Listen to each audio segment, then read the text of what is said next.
réseaux sociaux buzz. Bakpatou, Songi Songi, Kongosa, Koromoto, Legede. Venez. Venez vous informer en temps réel. Écoutez les critiques, les analyses avec Maman Buzz sur réseaux sociaux buzz. Ici, pas de critiques stériles, ni tête ni queue, pas de polémique. Maman réseau, Maman Buzz de tout le monde est là. Maman Buzz sur réseaux sociaux buzz. Et Lengue Zangali Passa. Le goût qui n'a pas de concurrent. Joël Rouffard, 23 ans, exécuté froidement par son fiancé. Les faits se sont passés en Ouganda, mais le couple est de la République démocratique du Congo. Alors, Manu, et voilà, je me suis renseignée sur lui. Manu, c'est un garçon sans histoire. Sans histoire. Même dans les quartiers, même dans sa famille, même auprès de ses amis, même là où il a étudié, parce qu'il a étudié à l'UPC, Université protestante au Congo. Il a fini en promotion 2018-2019. C'est un garçon sans histoire, très humble. Même quand vous le regardez comme ça, vous penserez comme si c'était un agneau. Or, c'est un loup dans la peau d'un agneau. Qu'est-ce qui s'est passé? Avant de vous expliquer toute l'histoire, je vais vous expliquer, vous allez vous poser beaucoup de questions, mais qu'est-ce que le couple, c'était, pourquoi est-ce qu'une fille de 23 ans s'est retrouvée dans une terre étrangère avec un homme et le couple a déjà un enfant? Donc, la fille, Joël Rouffard, a laissé un nourrisson de quelques mois. Les garçons n'ont même pas une année. Qu'est-ce qui s'est passé? Comme j'avais dit tantôt, Manu, c'est un garçon sans histoire. Sans histoire. Manu et Joël se sont aimés très jeunes. Très jeunes. À l'époque, Manu était encore étudiant. Joël était là, ensemble avec Manu. Ils ont fait presque tout le parcours académique ensemble. Donc, Joël était aussi étudiant, lui aussi étudiant, ensemble. Ils vivaient, c'était un couple que les deux familles, en tout cas, connaissaient. Nos enfants s'aiment. Alors, tant mieux les laisser, en tout cas, vivre leur amour. Alors, comme il a fini en 2018-2019, il cherchait le travail, En tout cas, il a cherché le travail comme tout un homme. Il est vraiment un garçon sérieux. Dans la vie comme ça, c'est un garçon sérieux. Et la chance a souri, en tout cas, en Ouganda. Il devait quitter la République démocratique du Congo pour aller travailler en Ouganda. Donc, il n'était pas allé à l'Ouganda pour aller chercher, oh non, je suis parti parce qu'en République démocratique du Congo, ça ne tient pas, je vais aller me chercher ailleurs, comme nous tous ici, on est venu ici. Moi, je suis venu par le mariage, mais mon mari était venu parce qu'il était venu chercher la vie. Lui n'était pas parti en Ouganda pour aller chercher la vie. Lui, le travail a souri en Ouganda. Alors, voulant partir, il ne voulait pas laisser sa fiancée. À l'époque, il n'avait pas d'enfant. Il ne voulait pas laisser Joël parce qu'il se disait que s'il partait, peut-être Joël pouvait s'engager avec un homme. Il était tellement jaloux, c'est sa copine de la souffrance. Donc, il voulait vraiment le travail qu'il a reçu, que cette dame aussi puisse bénéficier du fruit de la patience. Et il n'avait pas aussi l'argent en espèces pour aller épouser Joël chez eux. Mais comme c'était un couple qui était déjà connu des deux familles, dont les parents, au début, vous connaissez tous dans nos familles, non? Au début, c'était des étudiants. Qu'est-ce qu'il va faire? Hein? Ils ont parlé. Et les familles ont dit, ah, ils s'aiment, laissez-les vivre. Et puis, avant que Manu puisse partir, Manu a fait asseoir ses parents. Moi, j'aime vraiment cette fille. Si vous partez, si la famille de Joël, vous voyez là-bas partir, demander la main, même si on va payer la dot après, nous, en Afrique, on dit toujours que le mariage, c'est le consentement. Donc, si les parents de la fille accepteraient de donner l'enfant au mariage, bon, ce sera le mariage. Pendant que nous serons là-bas, moi, comme je travaille, je vais directement envoyer l'argent de la dot. Et c'est ce qui s'était passé. La famille de Manu était partie auprès de la famille de Joël et la famille a demandé la main officiellement, bien qu'il n'avait pas encore payé la dot, parce que Manu avait assuré cette famille-là, non, je vais épouser votre fille. Et ils sont partis ensemble en Ouganda et ils vivaient bien, mais aussitôt arrivé en Ouganda, Manu a changé. Manu était devenu un possible. Donc, il avait des copines par ici, par là, tellement qu'il voyait l'argent. L'argent a tout changé. Voilà pourquoi on dit toujours que pour bien connaître la vraie nature de l'homme, l'être humain, il faut attendre, il ne faut pas le juger pendant les moments difficiles, il faut le juger pendant le moment où il a déjà quelque chose.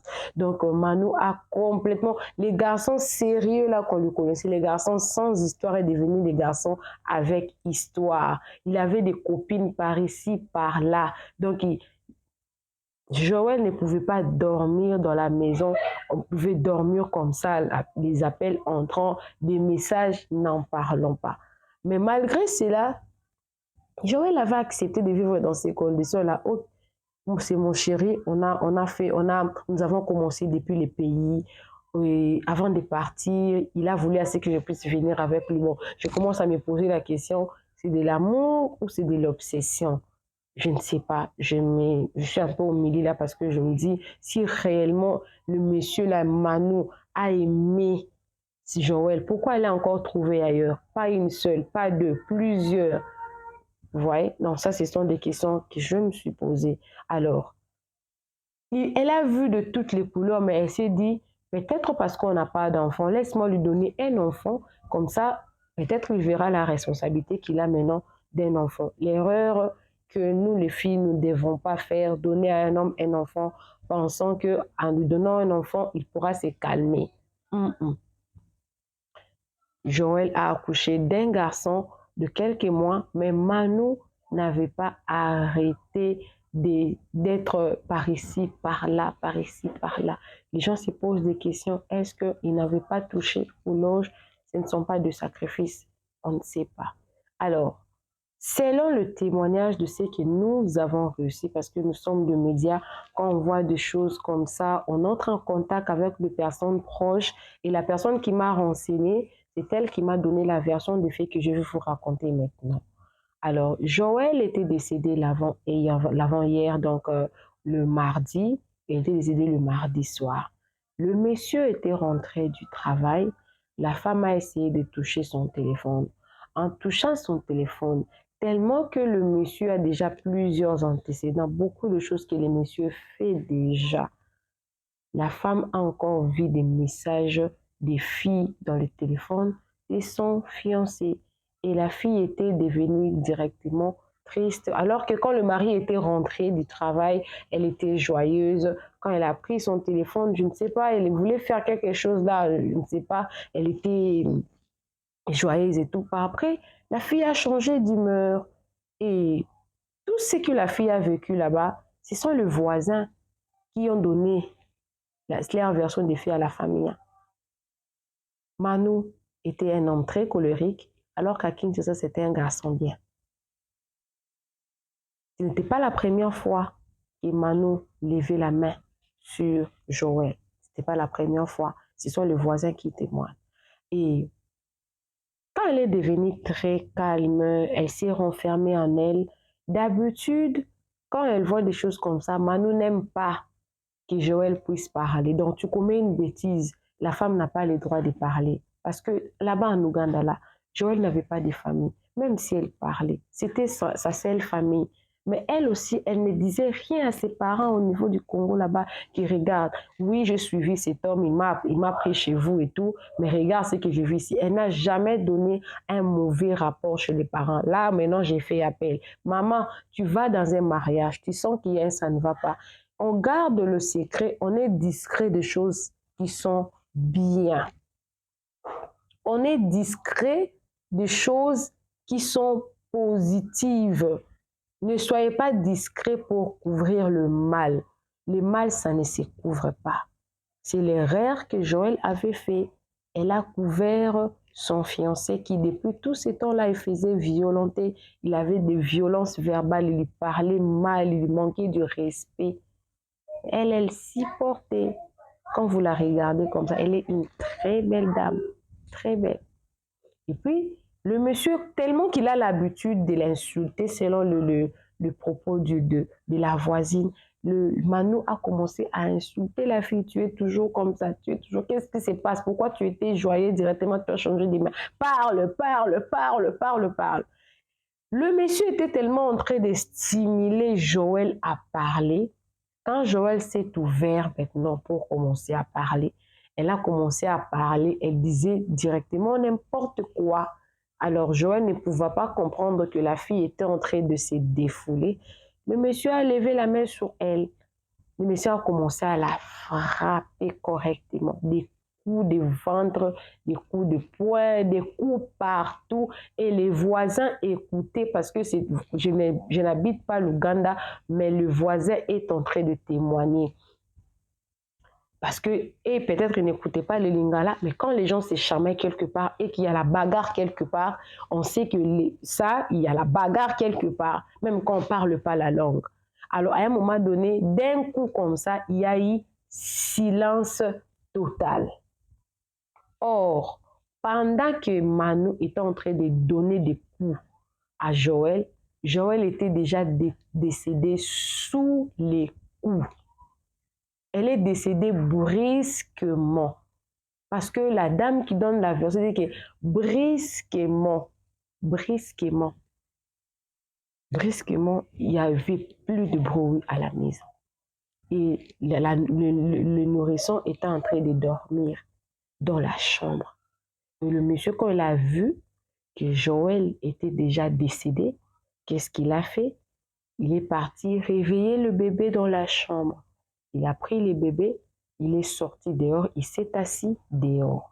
Mais avant de sortir et de prendre le bébé, il a attaché les coups, un fil dans le plafonnet, et puis il a attaché sa femme dans le cou, et puis il a laissé sa femme, le corps de la femme était suspendu dans le plafonnet. Et puis il a pris l'enfant, il est sorti dehors. Il s'est assis vraiment un très long moment dehors. Il a tout fait pour que quelqu'un d'autre puisse découvrir le corps pour dire que Joël s'était donné la mort elle-même. Donc, il était toujours dehors et puis il a envoyé un voisin. « Ah, je suis dehors, comme tu entres dans la maison comme ça, apporte-moi le biberon. » Et la personne là, en entrant dans la maison, il a vu Joël suspendu dans le plafonnet. Et puis il a crié, « Tonton Manu, ta femme s'est suicidée. » Et comment ça? Il y a, dans les quartiers là, les gens ont pris panique. Ils sont partis, ils ont appelé la police. Comment est-ce qu'il avait des problèmes? Il a dit que non, il n'y avait pas de problème. Comment est-ce qu'une personne peut se suicider alors qu'on était avec elle les matins, elle était de bonne humeur? Qu'est-ce qui s'est passé? La police a détaché les corps et le corps est parti. Ils ont dit qu'ils vont faire l'autopsie. Et la voisine qui écoutait les bruits, qui était aussi de notre nationalité. Tout ce que je vous raconte, c'est la voisine qui a raconté et la personne qui, déjà en tout cas, la personne est proche de la famille, je crois que c'est une cousine et son petit frère. Je divorce, mais c'est en lingala, je ne peux pas vous mettre parce que ma chaîne, elle est une chaîne 100% française, je ne saurais pas mettre ici. Regardez aussi cette famille-là. Alors, quand le corps est parti pour faire l'autopsie, ils ont remarqué que ce n'est pas par suicide qu'elle était décédée, elle avait fait une hémorragie interne, ce qui a causé sa mort. Donc, l'hémorragie interne a été causée par un coup violent au niveau de son ventre. Donc, la malchance. Et le temps pour que, parce que l'hôpital a informé la police a maintenant commencé des enquêtes pour quelques questions, non? Il commençait à poser des questions parce que Manu devait faire des va-et-vient à la police et tout. Maintenant, quand la police a dit que non, toi tu as dit, ou nous avons tous découvert que le corps a été placé dans les... Non, non, ce n'est pas été placé, non. Elle ne s'était pas suicidée parce qu'on voit que l'heure de son décès est bien quelques heures avant que l'heure à laquelle on avait découvert les corps là-bas. Si toi, tu étais à la maison et que toi, tu étais assise dehors, parce que le voisin, parce qu'il était en train de chercher la Libye, qui non, les voisins, vous avez vu, le voisin était dehors, moi j'étais assise, elle-même, elle s'est suicidée, oui, on avait des petits problèmes. On dit que non, ce n'est pas ça qui a causé sa mort, elle avait reçu des coups au niveau de son ventre, au niveau de son foie.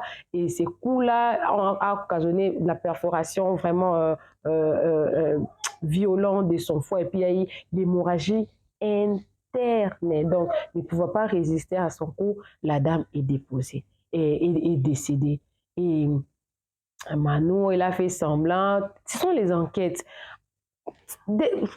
S'ils n'ont pas de preuves solides, ils ne peuvent pas condamner quelqu'un. Ça ne se passe pas comme ça au niveau de la justice. Et Manu, en écoutant cela, lui qui avait le bébé à la main, tellement qu'il faisait du va-et-vient, il a pris le bébé, il l'a donné auprès d'un voisin. Et c'est la dernière fois qu'on avait vu Manu. Donc, il était porté disparu. Et c'est sans le voisin et la police qui ont tout fait parce qu'ils avaient le téléphone de Joël, ont cherché dans le reportoire, ils ont informé la famille au niveau de Kinshasa que votre fille ici est morte. Alors son fiancé voulait la simuler, donc là il ne dit pas fiancé, il dit son mari parce que là-bas il n'y avait pas de preuve qu'il n'était pas marié, mais nous on sait que c'est son fiancé parce que la famille a dit que c'était son fiancé, il n'avait pas pris l'argent de la dot. Alors il a informé au niveau de Kinshasa que votre fille ici est décédée, voilà ce qui s'est passé, son mari a pris fuite et nous avons votre enfant, les bébés, et ici, le corps est à la morgue. Donc actuellement, ils sont en train de chercher comment faire entrer les corps à Kinshasa et comment faire les enquêtes. Alors, au niveau de Kinshasa, là-bas, quand la famille de la jeune fille a appris la nouvelle que leur fille était décédée, la famille était partie la famille de la fille était partie auprès de la famille du garçon. Regarde ce qui s'est passé. Vous étiez venus ici pour prendre notre fille sous prétexte que vous allez donner la dot quelque temps. Qu'est-ce qui s'est réellement passé? La famille dit, nous aussi, on ne sait pas. C'était, vous voyez, ils vivaient déjà ensemble. On savait qu'ils étaient amoureux. Qu'est-ce qui s'est réellement passé? Mais quoi faire? Leur fils a déjà pris la fuite. La photo est là.